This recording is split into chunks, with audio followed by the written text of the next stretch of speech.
Coming up this week on the Nintendo Directors Podcast, Nintendo drops another huge Super Smash Bros. Direct on us, and we have tons to talk about. Plus, we discussed another Switch sales milestone, and then some new Capcom re-releases, and so much more. Hi, I'm Mark. And I'm Brad. We're two middle school band directors. And you're listening to Nintendo Directors. Hello, greetings and welcome once again to another Nintendo Directors Podcast. This is episode number 3034. That's a big number, and the date is currently November 4th, and that is a Sunday, and that is after November 1st when this was going to release. Sunday's after Thursday. Yeah, it very is. after Thursday. Well, it could be before, but it depends on. But yeah, okay. So, well, just a quick explanation and apology. I switched internet providers and.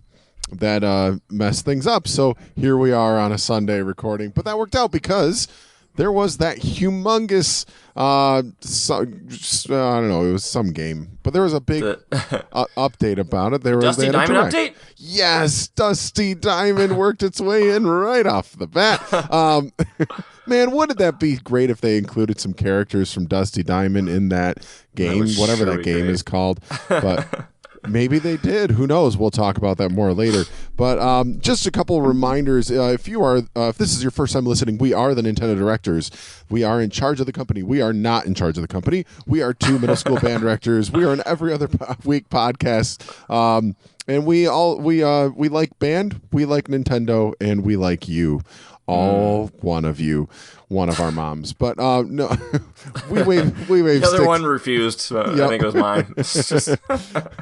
We wave sticks at kids for a living by day and break clay pots by night. And on our show, we give impressions of the most pertinent Nintendo news and game releases. We do deep dives into video game soundtracks, wax nostalgic about our favorite video games from the past, and so much more. And this is such a weird day for us because we just finished with state finals for marching band yesterday. Yeah, it's all done. We finally get a life back on the weekend. It's going to be great. But it was a fun weekend. It was a good season for both of our bands. Brad was working with Byron Center, and you guys took third in the state. That's right. Third in Flight 3, yeah. Flight 3. In Northview, we took fourth in the state in Flight 3. So we were neighbors. So it was a good season, and it's done. And so it's great. Got home about 3 a.m. today. Oh man, it was such a late night. And then so many people were like, "Yeah, but it's the time change. You get an hour back." It's like, no. It's all gone. Everything. And I had to play for a worship team this morning anyway, so it didn't really matter. Yeah, and I had my kids waking me up early, so all benefits from that hour gained were lost, but that's fine. So, anyways, right now it is Sunday, November 4th. You'll be getting this almost certainly Monday, November 5th. At this point, you can find us on all things like iTunes and other things. Yes. And if you would like to review us on iTunes, we would like you. So that really helps get us visibility. So please consider doing that. Write in and you can be a part of the show, Nintendo Directors Podcast at gmail.com. And but just so you know, if this is your first time listening to us, I usually don't stumble over my words as much in the beginning of the show. This again, I've had a lot more sleep. So. Yep, we're going to be kind of loopy here. So, usually you can find us on Thursdays around 9 a.m., but this one's a little off. Every other Thursday. Yeah, every other Thursday. So, all right, but I'm going to shut up. Let's get into the news. Let's do it.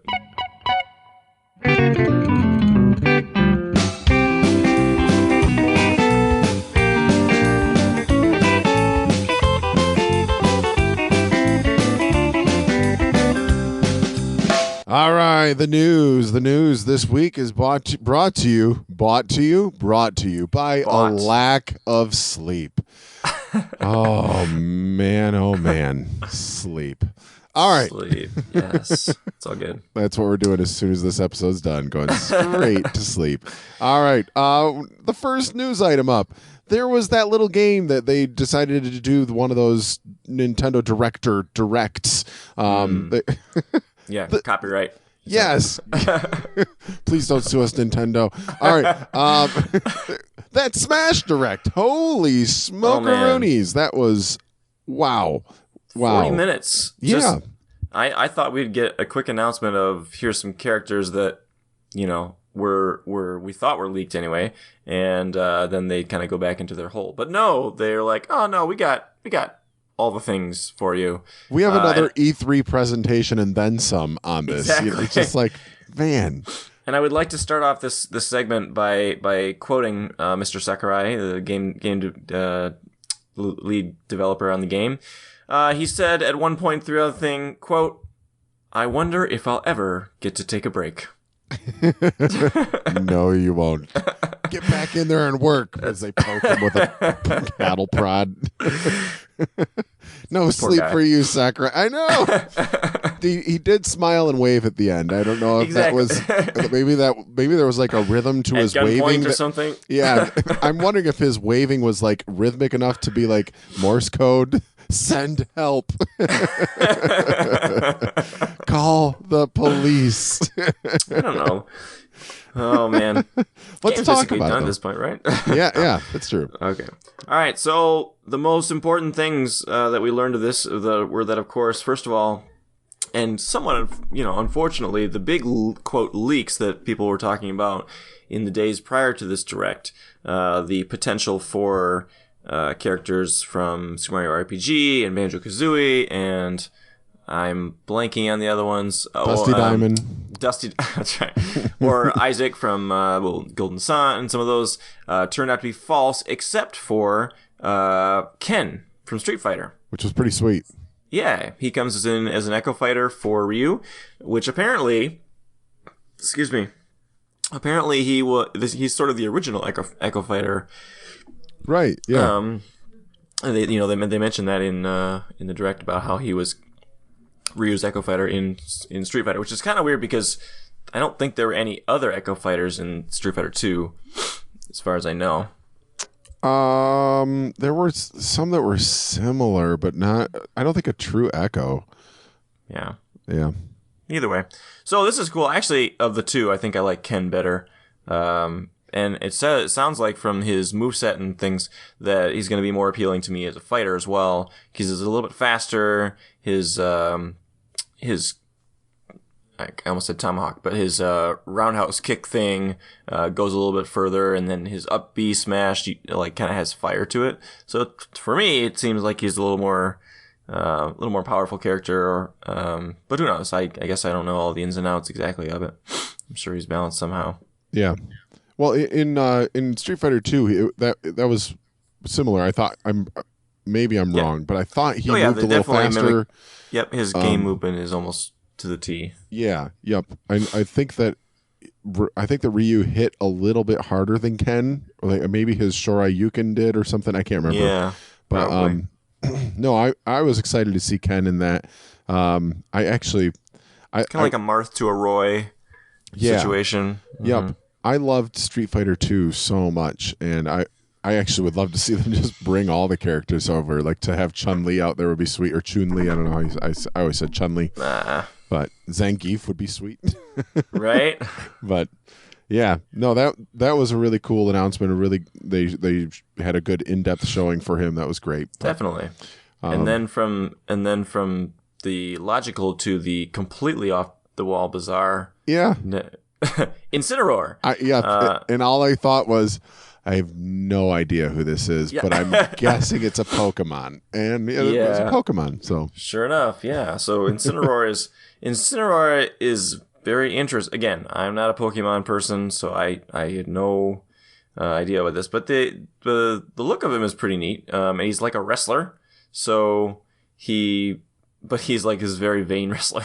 I like that. I did like that about him. Like after every successful attack he does this like, show his muscles or taunt. I don't know if it's an actual taunt or anything, but like, he flexes or something.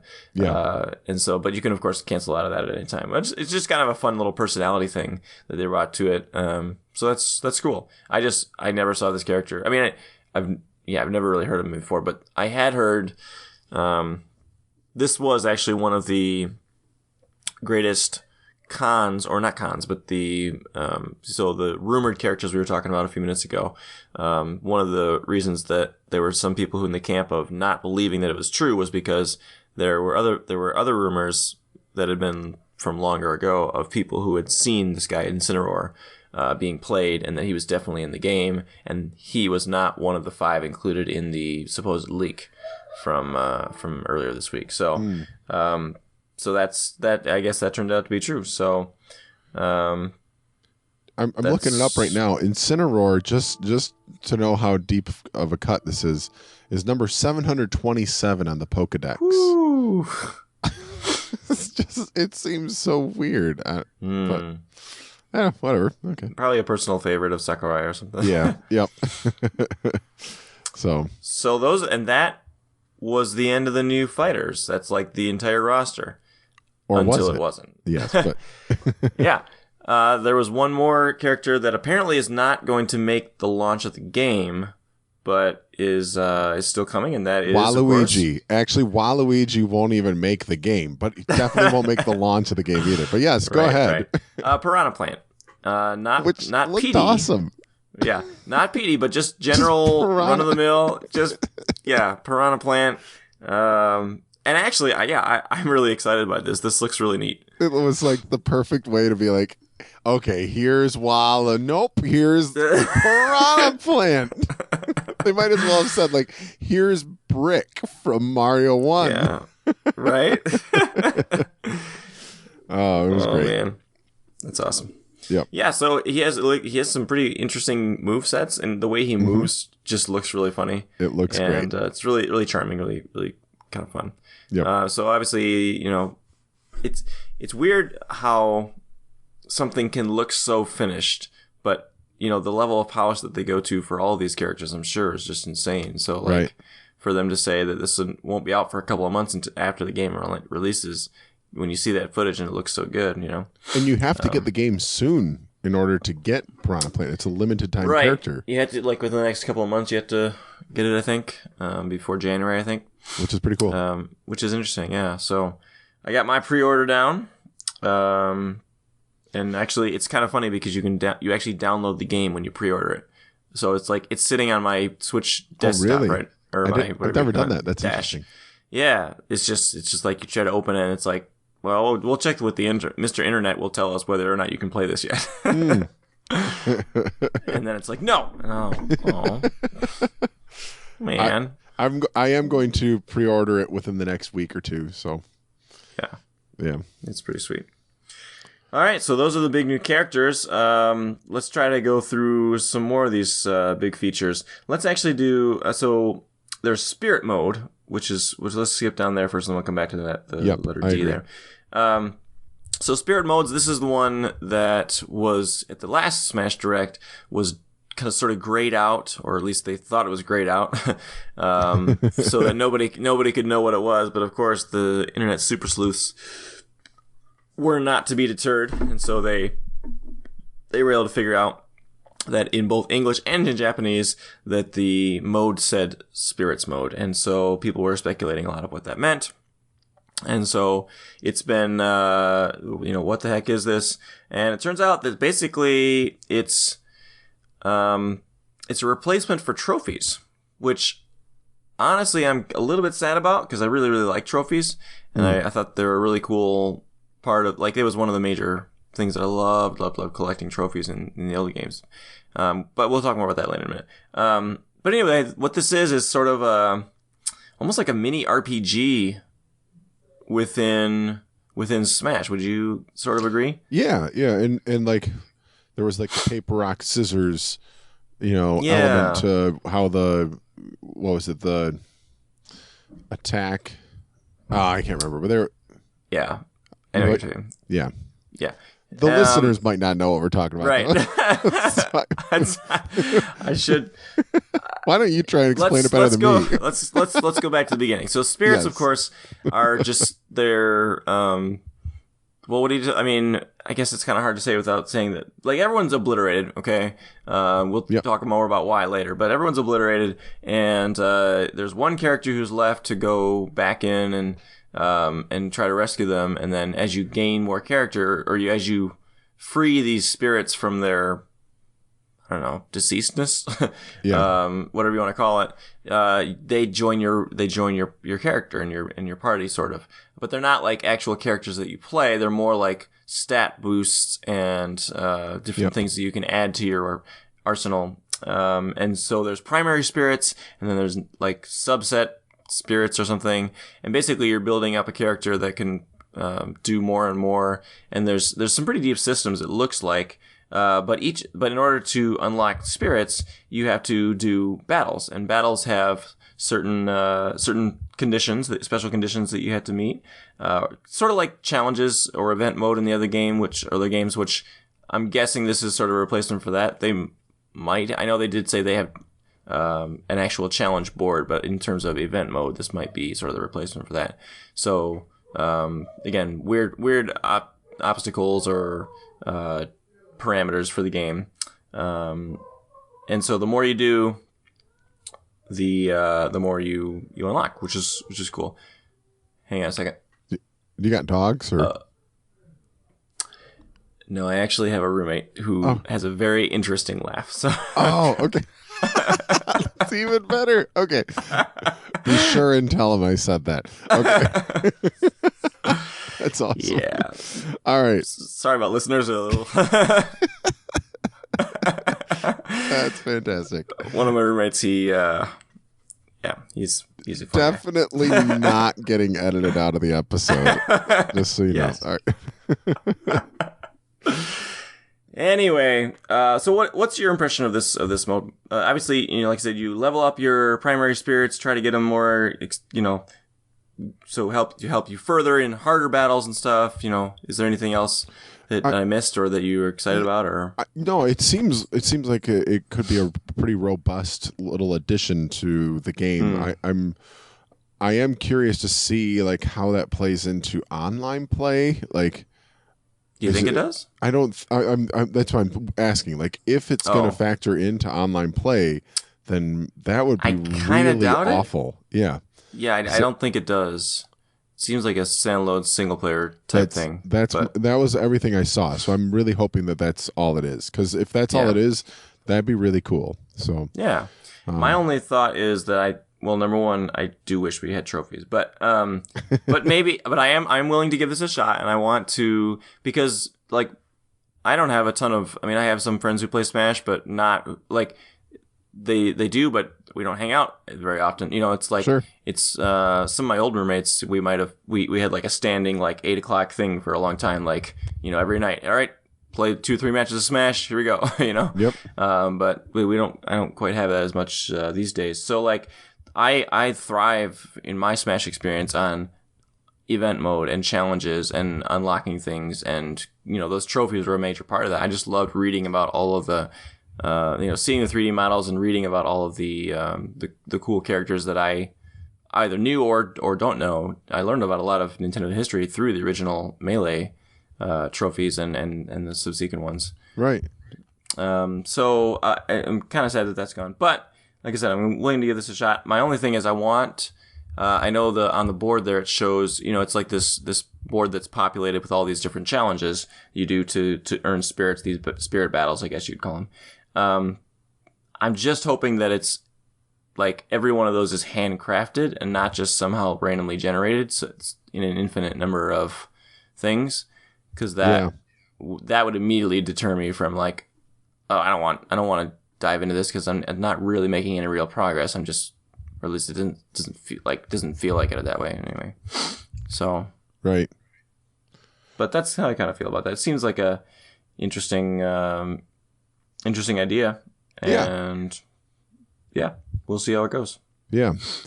Do we want to go back to D now? Yeah. So show notes? Once these people got all obliterated, the reason they got all obliterated is there was a CGI trailer at the end, near the end of the direct. That trailer was fantastic.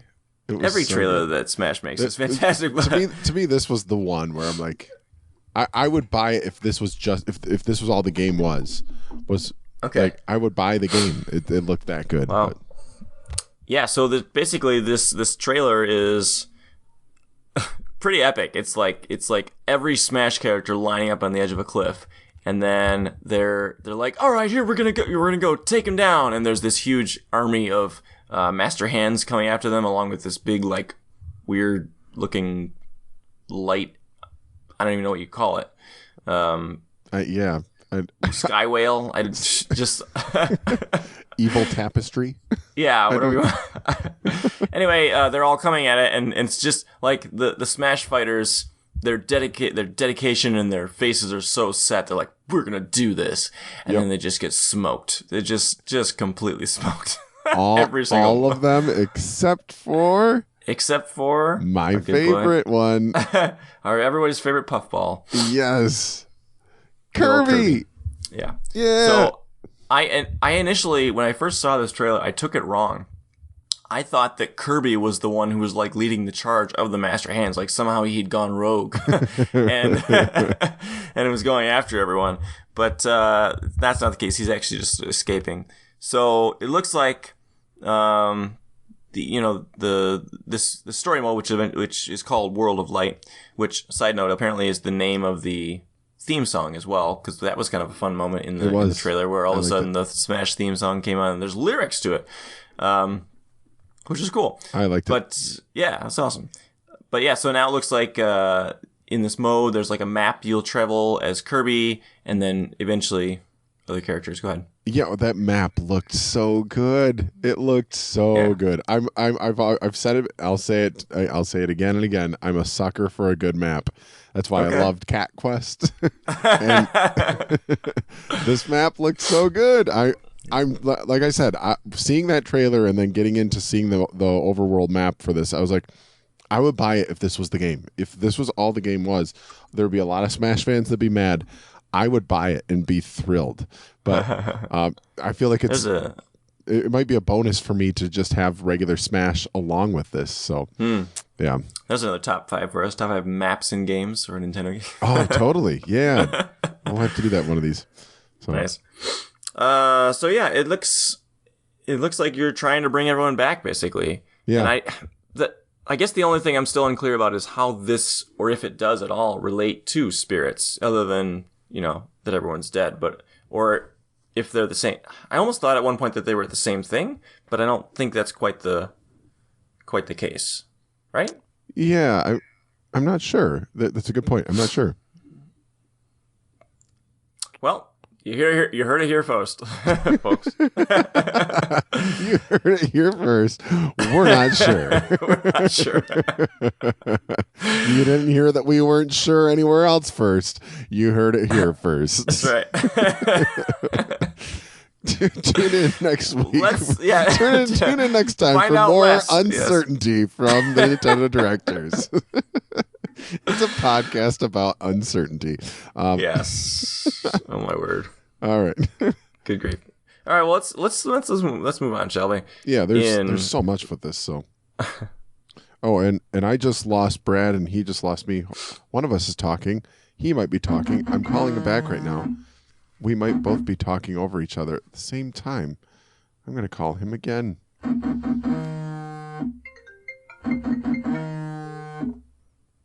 This might have to be edited out. No, I'm not going to edit it out. Were you talking? No, I wasn't.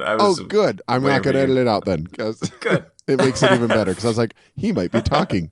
Maybe not. We're talking at the same time. Maybe. Anyway, all right. Let's keep. Greetings, everyone. Welcome back. Nintendo Online gets its chance to go right after the Super Smash Brothers thing. Just a reminder, this is the episode right after state finals for us. That's right. That's right. Okay, so, and Sakurai wants you to buy a LAN adapter, or an Ethernet adapter. Yeah. I might, actually. I'm thinking about it. We'll see. Apparently they're only like $10 online. $10-12. So that doesn't necessarily bode well, because who knows? But I know that my wireless on my Switch is not awesome, and I don't know. We have a 25-ish, 25. Well, no, it's supposed to be 50, but it's closer, of course, thanks to AT&T, to like 33 megabytes per second. You never get what you actually pay for, but you don't. No, I'm paying for a 150 and I get 50, but when I do dial it up, I do notice that I've gotten speed today up over 100. So I was like, okay, that's good. It's $50 a month, so I'm like, okay, that's all right. But yeah. Anyway, so hopefully that's good enough for this.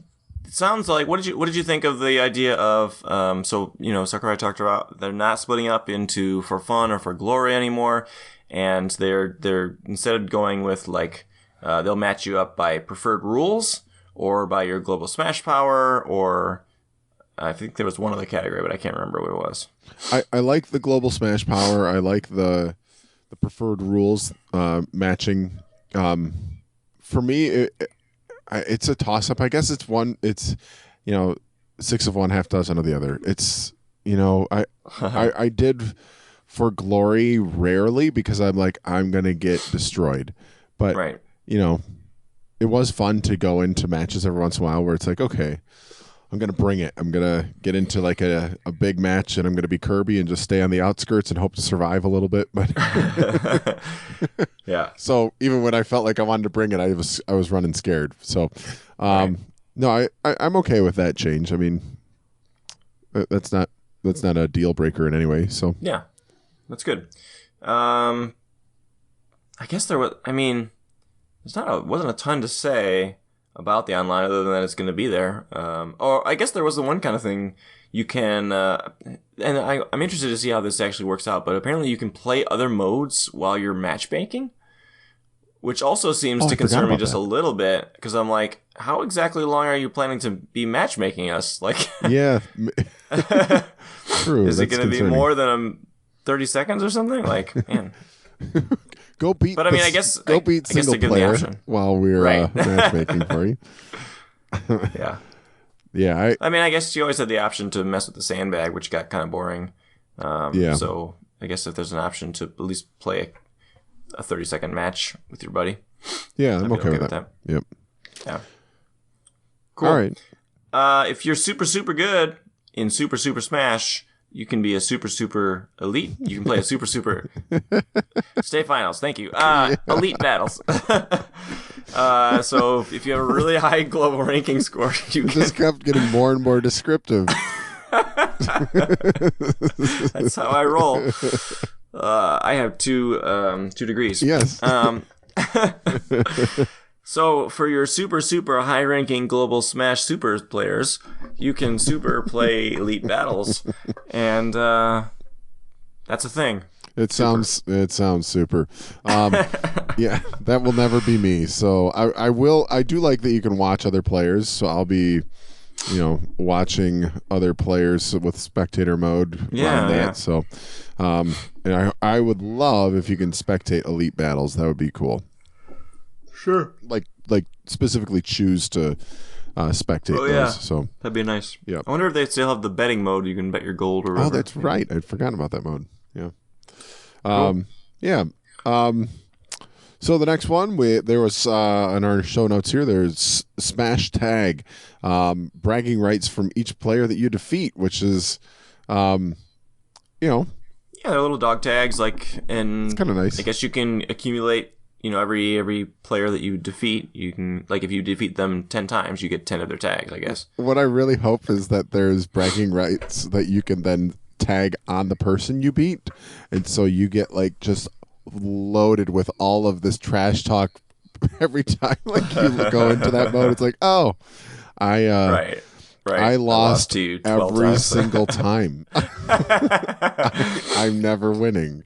But Speaking of trash talk, you can preset messages to use.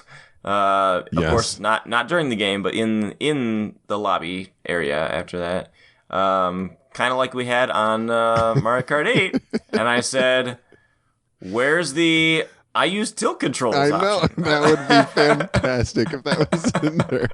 Or I'm a little nervous. Right? That was the one I always chose. 'Cause in Mario Kart, I I'm not great at Smash at all, but I'll torch you on Mario Kart. He's really good at Smash or Mario Kart, yeah. So I would always start out by being like, I'm a little nervous, and then destroy you, and then get into the next lobby. I'm a little nervous. It's like the dumbest thing to say. Just, that and I use tilt controls.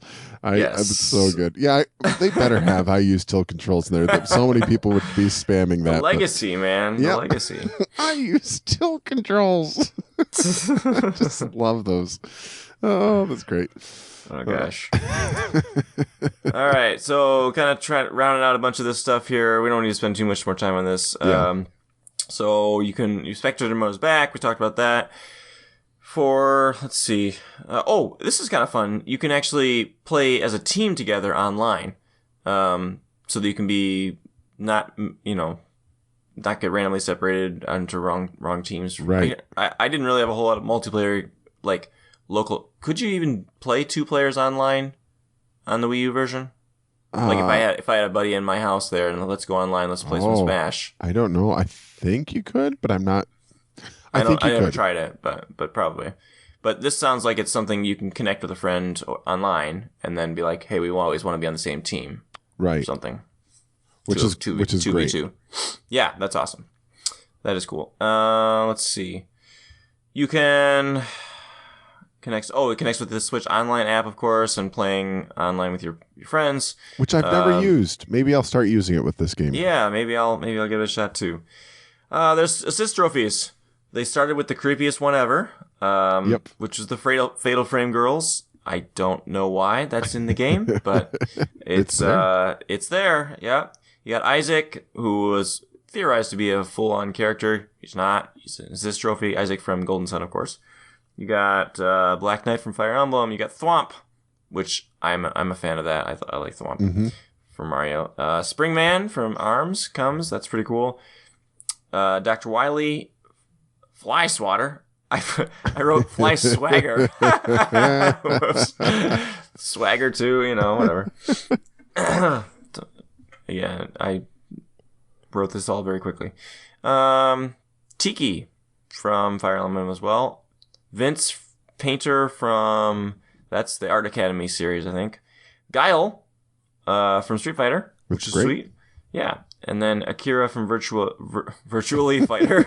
That's an autocorrect. Yeah, for sure. From Virtua Fighter, there's 59 assist trophies. That's pretty sweet. Oh, Shovel Knight. Shovel Knight's there too. Yep. That's sweet. Challenges are back, and I'm really excited about that because that's one of the main things I love doing in Smash is doing trying to get all those things, which means I probably have to go and do, 75 characters worth of classic mode and 75 characters worth of adventure mode or all-star mode or whatever, and it was hard enough to get through in the Wii U version with Brad, 50 you something. need to beat Breath of the Wild. I'm working on it. I played more tonight. It was all good. You have to do that before Smash comes out or you're never going to beat it. That's not true. That's not true. I've been working on Breath of the Wild for a year and a half now. Why would I stop now? I know, but I'm just thinking of the amount of time the challenges will take. So. Right. To be fair, I got pretty close. I got pretty far along in the Wii U version, but I never 100% of that one. Some of that stuff was just brutally difficult. Yeah. Going through the adventure or all-star mode or whatever in level 9 is just stupid. I stopped at the first hard one I came across. And it wasn't that far in. I was like, oh, yeah. Well, I can go play some people online. Right. So. There you go. Let's see. Earn gold. Oh, I kind of cracked up about this.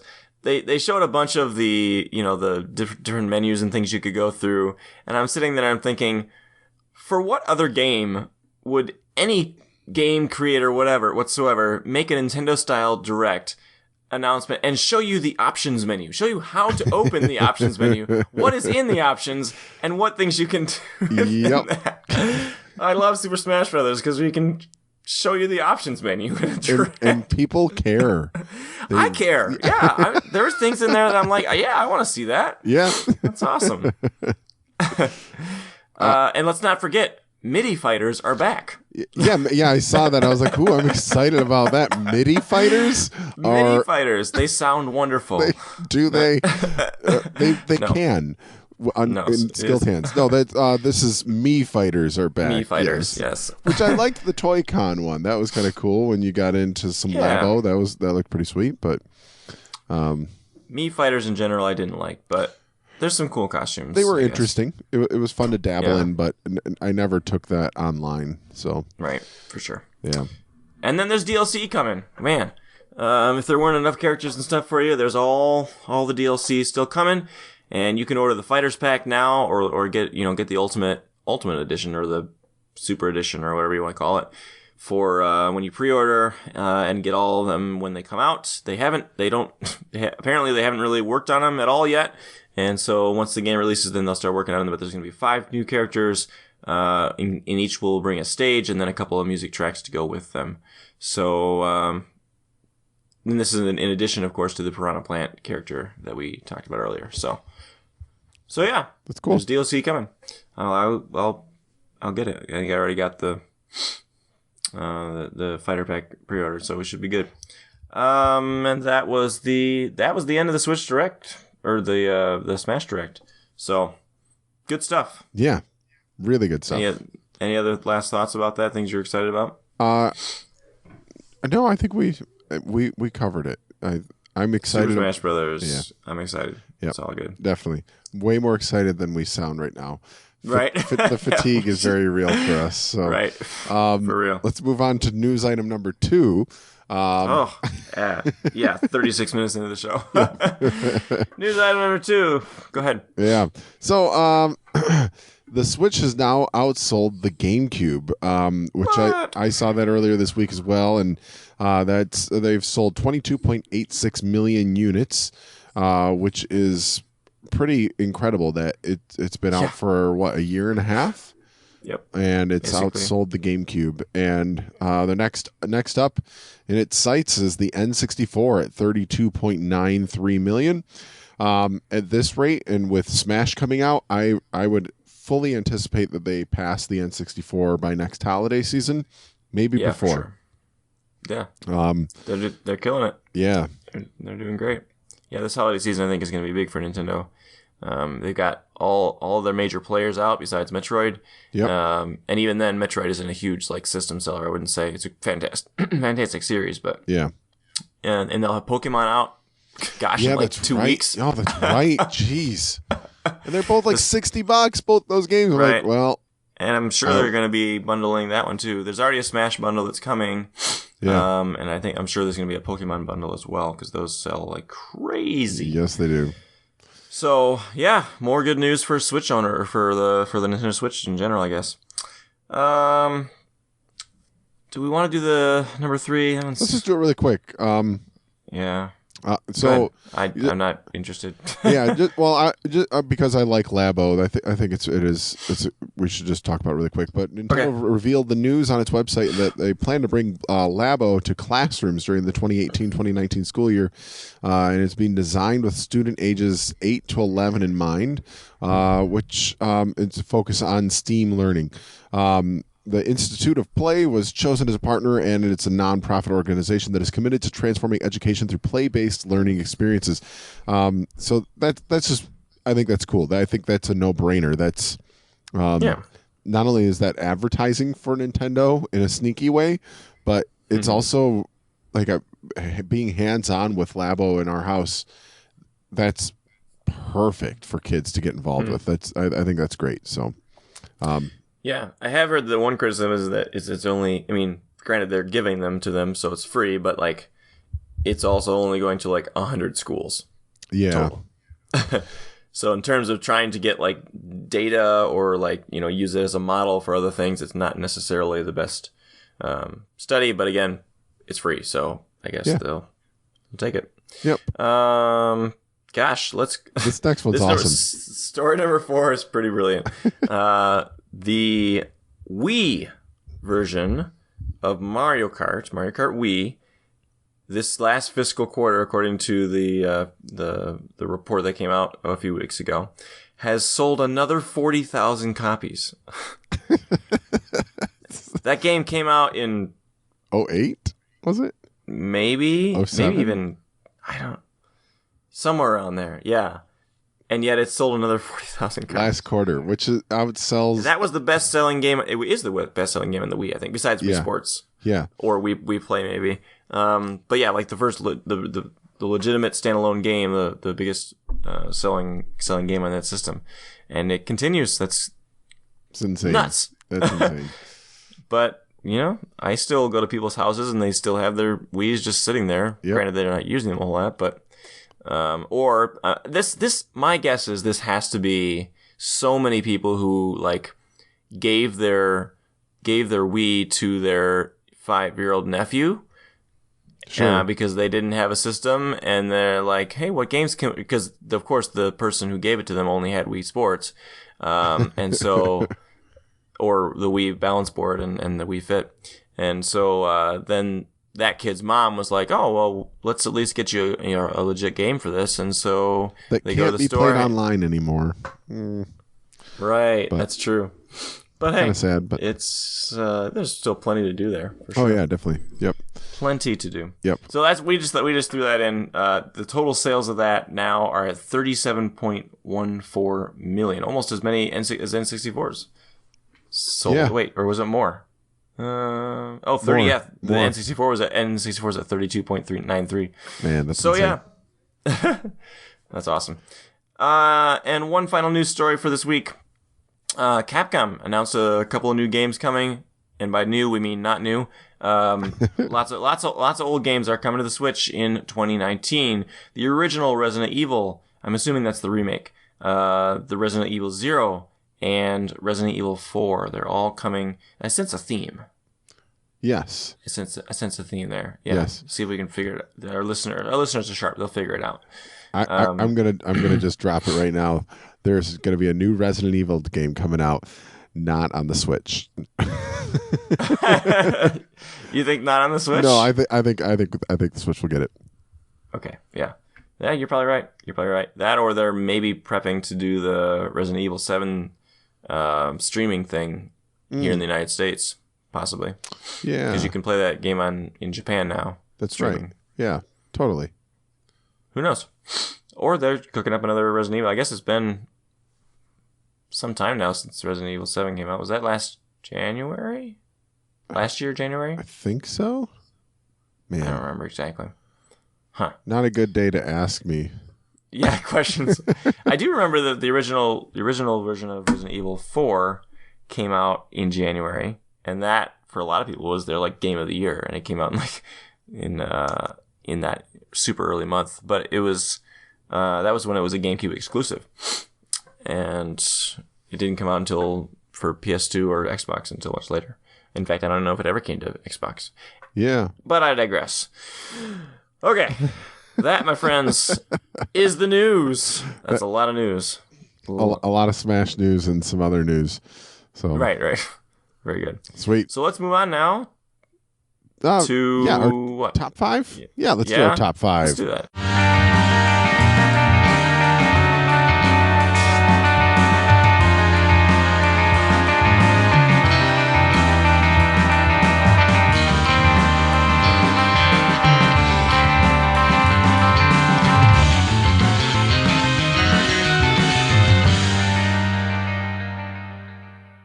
All right, we're back with our top 5. No, check that. Top 3. The top 3 is the new top 5. It's, or something. We're tired. All right, here we go. Yeah. Words. Also, we chose a top 5 that when we realized what it was, we went, it's basically 5.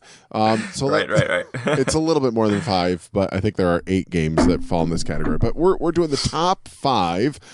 Check that. Top 3 Nintendo 64 Rare games. Rareware.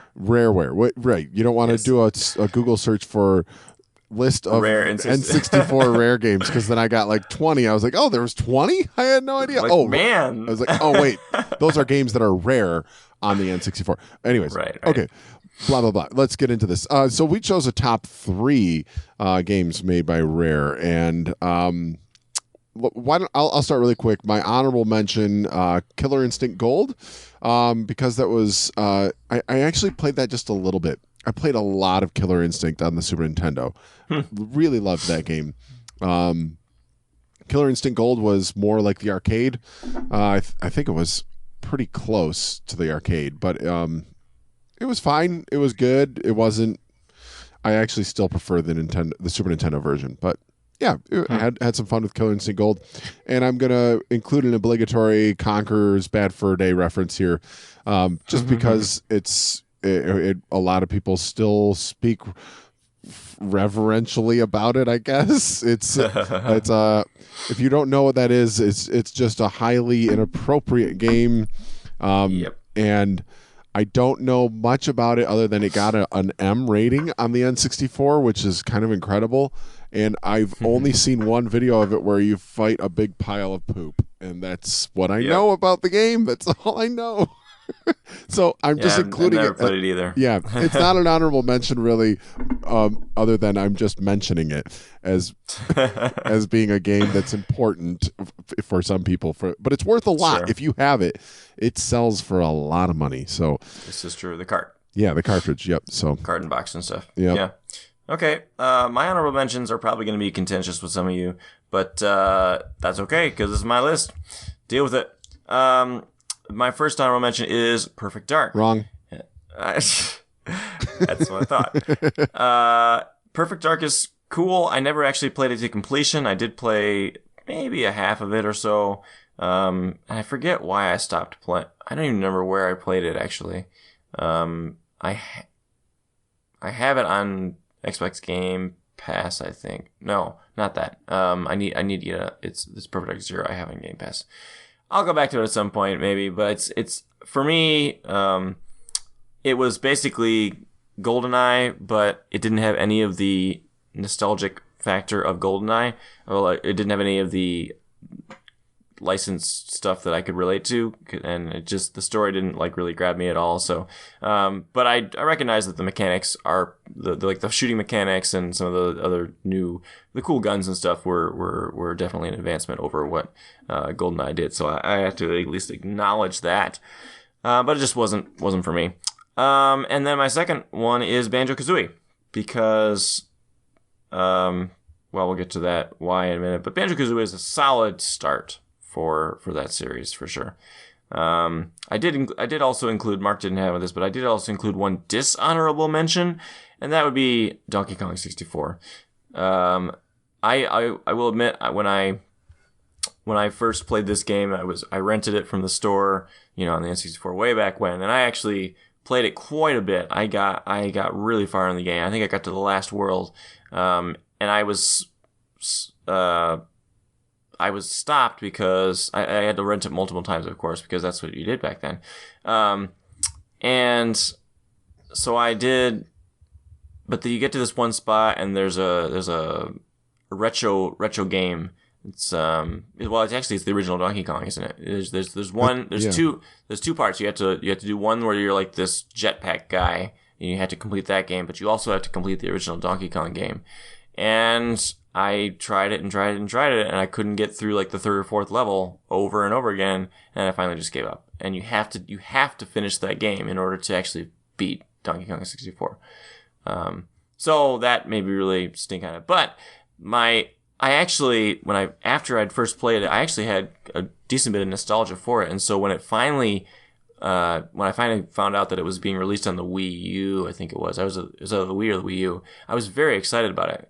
And so I finally downloaded it and got it there, and I was like, yes, I'm so excited to go back to Donkey Kong 64. And it was a mess. It was just absolutely a mess. And I was like, how did I put up with this camera and with this, the graphic style and it was just gross.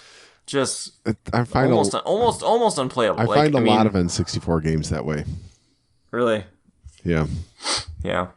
I mean, that early, I don't know if you call it early Polygon. teen. Yeah. It was still coming into its own at the moment. Yep. So anyway, those are my mentions. You know what? I should also mention. Actually, I'm not going to. I'll let you go for it when you do your list. But I also do want to bring up Mickey's Racing. What was it? Epic Racing? Mickey's Speedway or something. Yeah. That game is garbage. It's hot garbage. It's awful. So if you ever come across that, don't think, oh, Rare. No, this is Right. LJN on the Nintendo. Like, this is bad. It's not a good game. So I have to imagine that was a precursor to what Rare did much later in their career of just getting something out the door so they could make their other games. Right. Maybe this was like their test dummy for your next game that's on your list where they're figuring out how to make a game. Also true. Like this, but I'll let you talk about that. So my number 3 is a game I actually only played this once. My friend rented Jet Force Gemini, and we played the multiplayer for probably 3 or 4 solid hours that one night that I played it, and I have such good memories of it. It's just it was just like a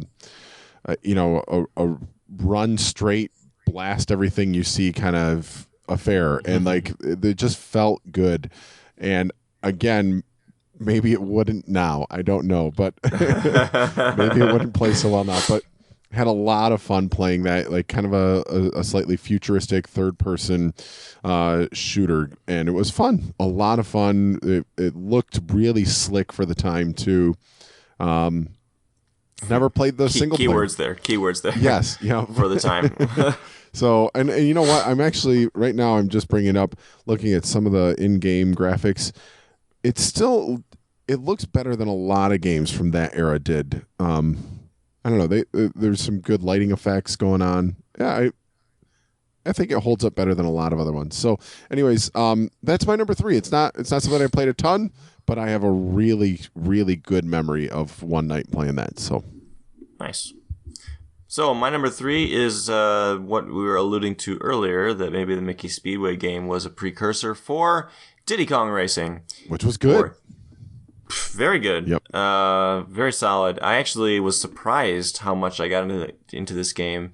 It was another one of those games that I seriously rented like 4 times in a row because I wanted to keep playing it. And of course, you just hope and pray that that you always get the same cartridge that you were working on before when you rent it, right, so that you can have your save file. But I got quite good at this game. I for whatever reason, there was definitely some challenge to it. But I remember kind of knuckling down and being like, "Yeah, I'm gonna do this." And I think I remember like beating the main campaign of it or something, but then like I realized that afterwards there's like a whole nother thing with a different character or two where the difficulty level just goes crazy, and then that's kind of where I fell off. I was like, yeah, I'm good. I love boss battles though. Like that's just so cool in a racing game. That's so cool. I just looked it up. Mickey Speedway came out 3 years after Diddy Kong.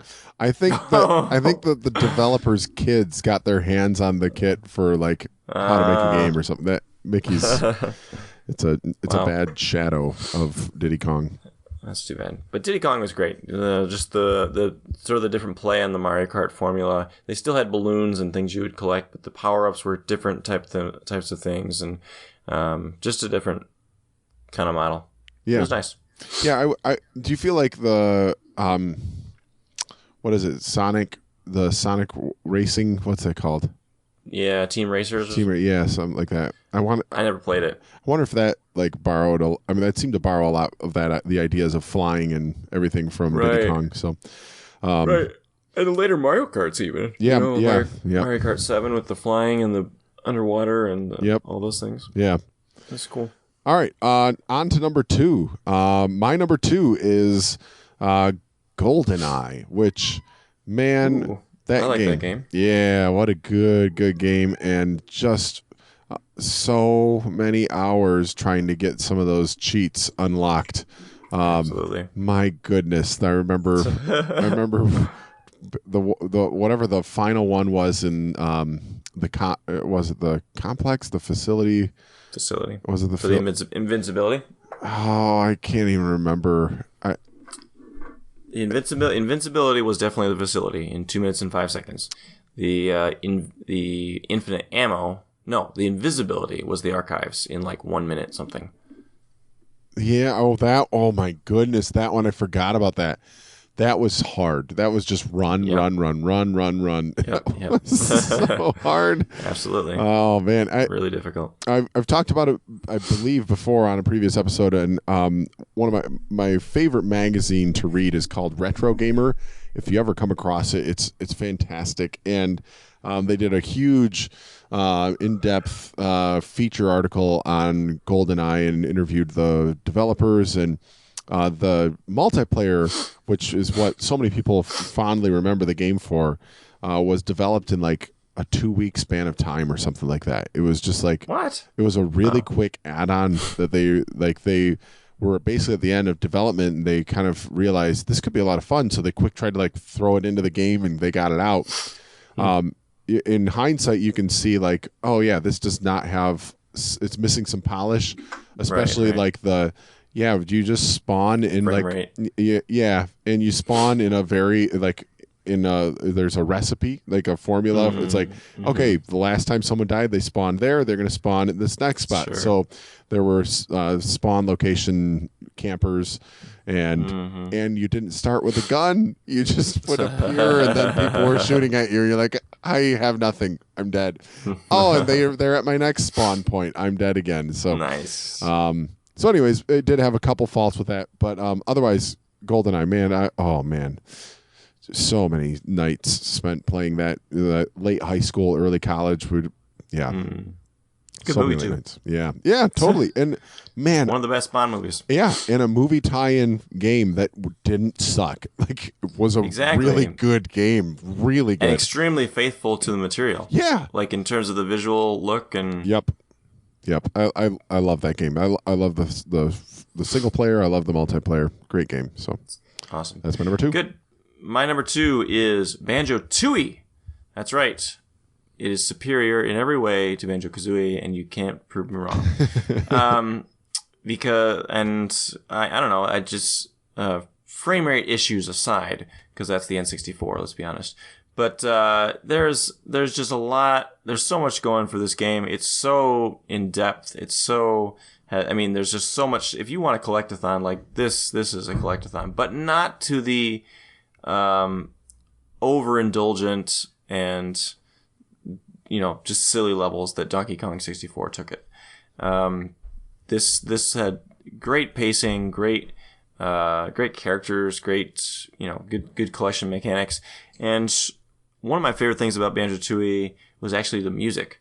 Another fantastic Grant Kirkhope score, and just the ways that you would go. So each world, of course, had lots of different sections, and then in each of the different sections, they would change up the music dynamically as you walked in and out of them just slightly. And it was really neat. The first time I'd ever seen a game do something like that. So that was pretty cool. And yeah, I remember 100%ing this game multiple times. Although, of course, as I mentioned in a previous episode, I couldn't 100% it by myself. I had to do it with the help of the Shark Turbo controller for the stupid last race in Cloud Cuckoo Land with Canary Mary, and that is a hilarious sentence. So, but yeah, just lots of fun. The writing is classic Rare, just very funny and sort of occasionally irreverent, and but not to like Conker's Bad Fur Days level, of course, because that's just stupid. And just it's games like that made people so ravenous to get a game like Yooka-Laylee made. Yeah. So just a great 3D platformer. Yeah, definitely. Cool. All right. Number 1. My number 1 is the game that GoldenEye wants to be when it grows up. It is Perfect Dark. And Perfect Dark is... It's mediocre dark. Oh, man, it's perfect. As much GoldenEye as I played, double that, and you might be close to what I did with Perfect Dark. This game, man, the first player, the single player game is really good. graphically, like it only, I think, oh, was it? I think it was either single player or multiplayer only worked with the N64 expansion pack. So it required an additional purchase for the system just to run it. But it was, I loved that you could do co-op through the missions. You could do 2-player getting through the story mode. You could also do 2-player against each other. Yeah, counter-operative, which was so cool. That's a unique idea. Yep. And the best thing that it did, though, was in multiplayer. The level design was really good. But then you could also add enemy players, so you could and split them up into teams however you wanted with the people you were playing with and the enemy. They called them sims or simulants and bots. Bots, yep. And you could put up to 8 of them out there, and you, like, one of our favorite ways to go. And each one of them, you could program a personality. And a skill level for that personality. So you could give them, like, we loved playing against kamikaze sims that were like really good at what they did. And you'd see an enemy player, an enemy sim running up at you with their arms sticking out. And you're just like, oh no, they pulled the pin. They're running at me. And you just had to try to get away. Playing with like goofy weapons like the N bomb that just like made everybody like cough and like get blurry vision. Punching someone, giving them like that was. We also would play. We used to play with a team of 8 dark sims. Dark was the highest skill level, and make them all fist sims. And they would. We loved to play it in this. I think it was called the car park, and there was like this parking garage. You get up to like you'd all say like, all right, get to the top level, and hope that you don't encounter any of the enemy sims on the way. And we would usually make them all the orange team, which would make them look kind of orange, and we called them Agent Orange. And and then it was just like you'd see the pain train coming, like these 8 sims that were moving unbelievably fast and almost like dodging machine gun bullets. And you're just like, oh no, it's coming. It was so fun. I played so much Perfect Dark, and I've still played it recently. And again, N64 games don't really hold up that well. But it takes about a half an hour of getting used to like how to look up and down, and then you get used to it again, and then it's, oh man, I still have fun playing it. Yeah. So I had some friends who at one point they did their best to see how much they could make the game chug, so they put like all the bots in, and they did all these different explosions and whatever. They're like, yeah, we got down to about 1 or 2 frames per second at one point. Yeah, it'll get so bad. But yeah, I love that game. Cool. Well, my number 1 is of course GoldenEye, because GoldenEye is better. And that's okay. It's it definitely is. No, GoldenEye is good because all the reasons we've talked about this several times. Like Mark, I also really enjoyed trying to get all of the cheats, which I think was a totally unique and fun way that has not been done nearly enough in more recent games, with just using time cheats. Even in the GoldenEye remake, which was really dumb, they chose not to go that route, or having adding objectives to your mission to make it more difficult, like when you change the difficulty. And yeah, like I said, just incredible how faithful that game was to the movie itself. You just see that so rarely these days. Rarely? Yes. Yeah. You got it. Nailed it. Hey, we redeemed the night. Okay. If you've been listening this long. So the multiplayer is fantastic. The single player was excellent. Yeah, just so many good memories from that. So I'm going with GoldenEye for my favorite N64 Rareware game. Yes, Rareware. Mm-hmm. Yes. All right, that, my friends, is our top 3. And we are going to move on now to what we've been playing.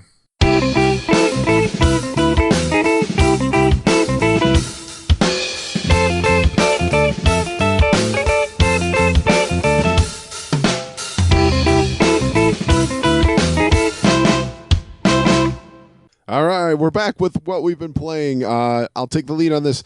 I have been playing Octopath Traveler still, and I for the last month and a half, I haven't played it too much, but I just haven't played video games that much for the last month and a half due to work and whatnot.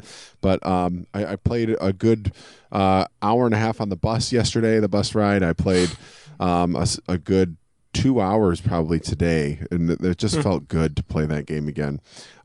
So I'm working my way through my chapter 3s of that. I'm almost done with them. I've got 2 left. So I played a bunch of Octopath Traveler.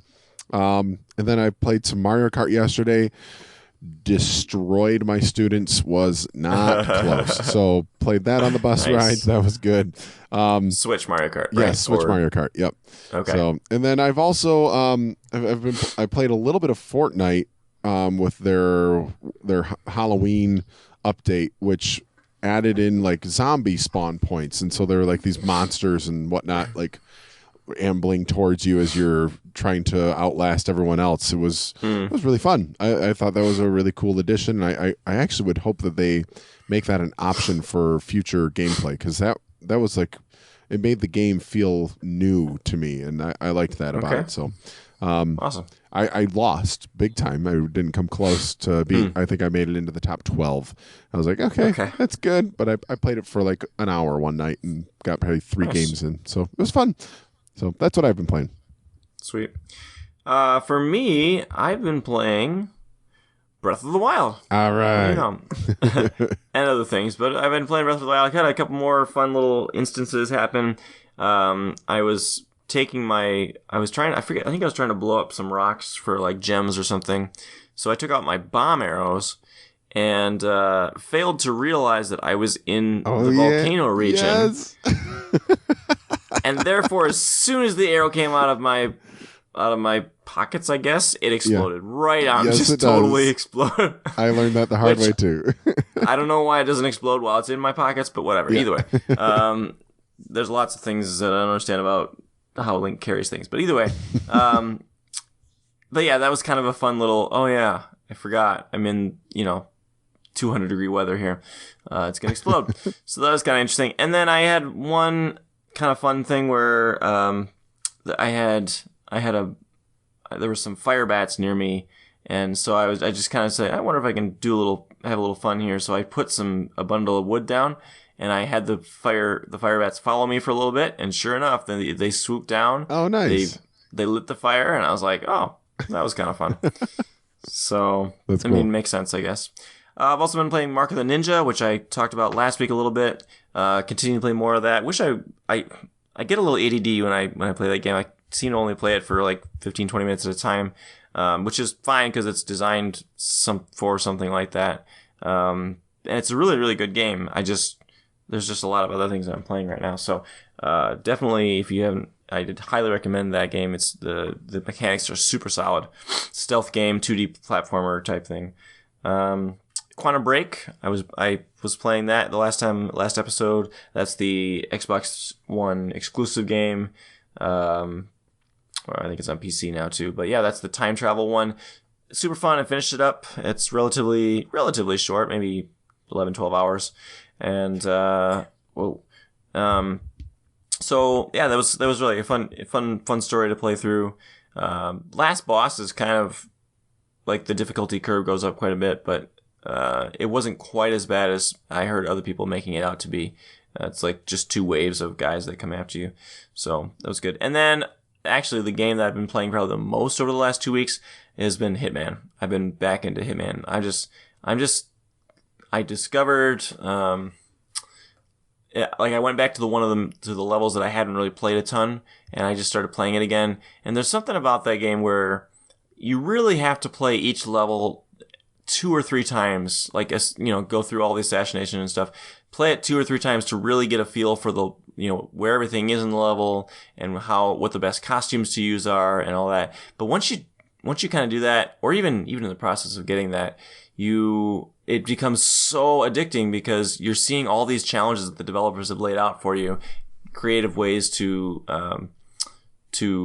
assassinate your targets, or just things to discover, places to go, places to start, costumes to start with, and you as you progress, you unlock more things, and the more things you unlock, that allows you more access to more places, and it's just a really good loop. And I've been playing a lot, especially because between now, it comes out, November State Finals, November 13th. That's when the sequel comes out. So I'm very excited for that. And from what I hear, all of the levels from the first game are also included in the second game. So that's cool. I'm pretty excited about that as well. So that's what I've been playing. Cool. I think that brings us to the show wrap up. I think that does. Let's wrap it up. So we're going to get on out of here. So thanks so much to everyone for listening. Again, you can find us on the podcast services, on the YouTubes, on the Facebook, and on at N_directors. On Twitter, you can go on iTunes. If you would go on there and review us, we would be ever so grateful. It helps the show get some visibility. Share the show with more of your friends. Again, they don't have to be musicians to appreciate the show. It's just, good clean show about Nintendo, and we love it. And occasionally we do those soundtrack reviews. Got more of those coming down the pipeline soon enough. You can be part of the show. Write into Nintendo Directors Podcast at gmail.com. That would be awesome, and we would love to have your questions for that. So our next show should be fingers crossed, it should be posting on November 15th, which that should be, so that means we get to record again next weekend. Yes. Probably. So anyway, thanks so much for listening, everybody. We will see you all next time. Bye-bye.